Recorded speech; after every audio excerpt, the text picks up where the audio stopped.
More than 150 years ago in 1860, the British Chamber of Commerce was founded. Today, there are 52 chambers of commerce throughout Britain, and I'm delighted on today's Boostcast to welcome two members of the Hounslow Chamber of Commerce, which was formed in 1909 and is doing more today than it ever has to help businesses understand the current situation, connect with other businesses, and grow despite the pandemic. Please welcome Alan Rides, who's MD of the Hounslow Chamber of Commerce, and Sally Smith, its Chief Operating Officer. I started work with the Chamber in 2001 when it was a bit like a step up from the Rotary Club, and I worked really hard to get people to realise that we're sort of go-getting, we achieve things. We're basically the voice of business. We're here to run networking events, to get business doing business with each other, to ensure the economic viability of your borough. My background is as an international trade specialist. I've lived overseas in Africa and Asia, and I used to work for the UKTI, or now called Department of International Trade, helping West London companies export. Now we've got an international trade department within our Chamber of Commerce, as has all chambers of commerce. And with these companies, with our local companies, they have a clever product and they want to sell it. Only 3% of the world's GDP is in the UK. We help them get to the other 97% of the world's GDP. So tell me more about, if I'm a member, what do I get? You're beginning to tell me, but tell me more about what a member gets as in principle if you're a member of the Chamber of Commerce. Okay, I think what a member gets is Alan and myself at the end of a telephone. If you have a problem, you call us. We might not be able to answer the problem, but we know somebody that can. Ghostbusters. We're a service industry. That's what we do. We're here to help people. So yeah, whatever question, we will do our best to help. Chambers of Commerce, just Google in your local area, Google Chamber of Commerce, and up it will come. Some chambers, they like you to be based within the borough. So you have to, yes, if you're based in a borough, you have to join that Chamber of Commerce. But others, like Hounslow, we're fiercely independent. We're quite happy for anyone to join us. If you like what we're doing, you're more than welcome to pay your dues and join us. And we're not fiercely independent and also very local. One of the big advantages is if you're a small company and you've got a small, clever, niche idea, or you're making the best podcasts you could ever get, how do you get connected to some of the bigger PLCs that live in their ivory towers and don't necessarily engage directly with those smaller companies or hear what those smaller companies are shouting about and what they do? And that's exactly what our chamber can do by put those people in a position where they, in terms of Hounslow, they can be heard by companies from Heathrow Airport to Sky to GSK, or even the companies on Chiswick Business Park like Danone or Walt Disney or QVC. Those are all people that come along regularly to our events. Before the pandemic came along, our events were going along nicely at a rate of 3 business breakfasts a month, moving on to 4 a month in Ealing, Hammersmith and Fulham, Chiswick and Hounslow. Plus we were putting on a monthly sector summit targeting green energy, most recently.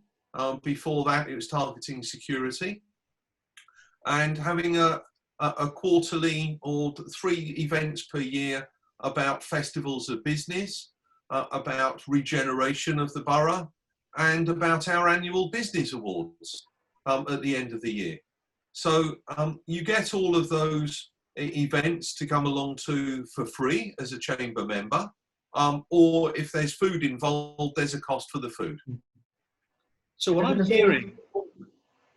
hearing here, this is really important, because as a business owner, I'm kicking myself, saying, here is a facility where I get your facilitators, your educators, you are people who can connect. So if I'm trying to sell something, you can say, this is how to do it, or let me introduce you to someone else.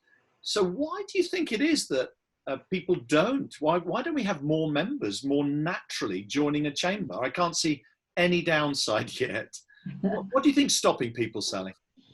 The name chamber, I must admit, when I started in 2001, it is quite an old-fashioned term. So I would bounce around for the past 20 years, encouraging people. We are forward-thinking, we are go-getting, and I think we're dispelling that image now. I think our local council is appreciating that Hounslow Chamber really is. We are such an active, vibrant Chamber of Commerce. And I think the council is beginning to appreciate that, especially now in this pandemic. That people are coming to us for support, which is great because we're freeing up the council to do what they do best. So we're the ones sort of taking so many calls. I mean, on Friday night, I had the most ridiculous telephone call from a chap. He has a European passport. He wants to marry his Indian fiancée, who has an Indian passport, but she's here on a tourism visa. And he rings me at 6 o'clock on a Friday evening because he can't get an answer from Hounslow Council. So, I mean, he thinks I can give him the answer. Well, in actual fact, I could because my niece works in immigration. So I gave her a quick call and gave him the answer. And no, he can't marry his fiancée on a tourist visa. There's no happy ending here. No, there isn't. But at least I felt good that I had actually got the answer for him. And I think people, especially at the moment, they just want a voice. They want someone who can tell them, advise them. And all these helplines, they're great, but nobody's picking up the phone. So where there are happy endings on some of the stories that we've worked on for the Chamber, is we've had people come along from local hospitals, the local NHS trust in our area, asking if we can assist because of our overseas visitors that come to visit us quite regularly at our Chamber. With PPE supplies. So we've put them in touch with different companies from overseas. We've also put them in touch with different local companies who were doing uniforms for hotels and spas, who've now switched their production over to manufacturing gowns and masks. But these masks and gowns are made of a material which is therefore washable, so it's sustainable, and it's not a single-use item. So you buy it and you can use it for a few years rather than you buy it, use it once and throw it away. In a greener economy, we need to try and be a bit more sustainable, and we need to be a bit more local to buy our product. And therefore, if there's any problems with the product, you can go and get those sorted out straight away. Unlike the gowns that came from Turkey that were much flaunted about. However, it took a few months before they got the problem sorted. And that was that they couldn't deliver them. I mean, we've got a hotel, a local hotel is just reopening. I'm not sure I've let Alan know this. Again, on Friday, they're reopening on the 17th of May to house some NHS key workers. And he's asked us if we can find any people that can donate some toiletries, some little gifts for them. So I put sort of that, that plea for help has gone out. We also have a database. Okay, there are 18,000 businesses in Hounslow and 500 of those choose to join us. But we also have a database of 7,500 businesses in Hounslow and West London. And that's the information, that's who I'm emailing every day. So we have, as I say, this wonderful database, and people, people respond. In the early days of the pandemic, lots of the hotels were shutting for now, and they had lots of food. So we managed to get perishable food to the local food. Food banks. Thank you. So we're here to help. That's what we do. Another big question that we had was about getting parts for ventilators in the hospitals. And were there any companies that had closed that had 3D printers? So one of the companies in Feltham is now producing ventilator parts on its 3D printer. In fact, the college that our offices are based within, we managed to hook them up with it, and they can use the 3D printer that's there as well. So we're networking in a much more dynamic, physical way of really getting people who want something in touch with people that make something or can deliver a service. In fact, we've actually we've come into our own during this crisis. I can tell that, Sally. Yeah. And because I wanted to call this out. This is super important. This is because I get a great facilitation skill of let me introduce you to, but there's a huge proactiveness. There's a proactive energy in what you do. It's not just let me get you in touch with someone. It's let us suggest that this is the solution, or let's have a workforce or task force do this. I've got a letter that in my research is from the Lord Lieutenant of Greater London to the two of you. So it's addressed to Mr. Alan Rides, MD, and Miss Sally Smith, COO. And it's a tremendously complimentary letter about how you are leading when we need it most. And I'm going to read this out because I think this is to the real core of this. Happily, London is blessed by having many wonderful organisations like the Hounslow Chamber of Commerce working tirelessly to improve the lot of their communities and beyond. Recently, we had a company who's a member who's having product made in China. They were having problems getting the product out of the factory and having it inspected. So we got in touch with the local Chamber of Commerce, who is run by the Communist Party in China, a small, influential group of people in that country. They then got in touch with the local manufacturer and said, you've received your money, you've said that you've made the product, and the UK company want to send in manufacturer's inspection company to check, to make sure it's all built properly. You must let them in. And they did. And the bottom line in places like China is you'll have companies in the UK paying them to make something, people in America paying them to make something, people in Germany and France paying them to make things, and they have to sort out and juggle what they're going to deliver and supply first, second and third. And sometimes the more pressure that you put on them, or the better your relationship, the more things that they'll do for you. So we were one of the ways how we were able to leverage a little bit of local pressure on them via our Chamber of Commerce connections to get things moving. Something that they just weren't simply able to do themselves. Great example. And Sally, I'm going to come to you. I'm convinced, by the way, as a business that isn't a member, how do I join? How do I make this happen now? Well, okay. As I say, you Google your local, just Google your area. So if you're based in Wandsworth, Google Wandsworth. But if you want to join Hounslow Chamber, just Google us. It's all there online. You can just you complete the form and off you go. Simple as that. And how much is it? How much to join Hounslow as a member? So if you're a local small company that employs one or two people that's just started up, I think there's a typing mistake on our website, Sally. It should be £1,000, but for some reason there's a zero missing at the end, and it's only £100. I'm not sure what's going on there. Once a salesman, always a salesman. Love it. Yeah. He's a salesman. No, we're very affordable for a small company with 2 employees. That is £95 plus VAT, so it's 114. It's a rolling subscription. So if you join now in May 2020, you're invoiced in May 2020, and then you won't be invoiced again until May 2021. So that's how it goes.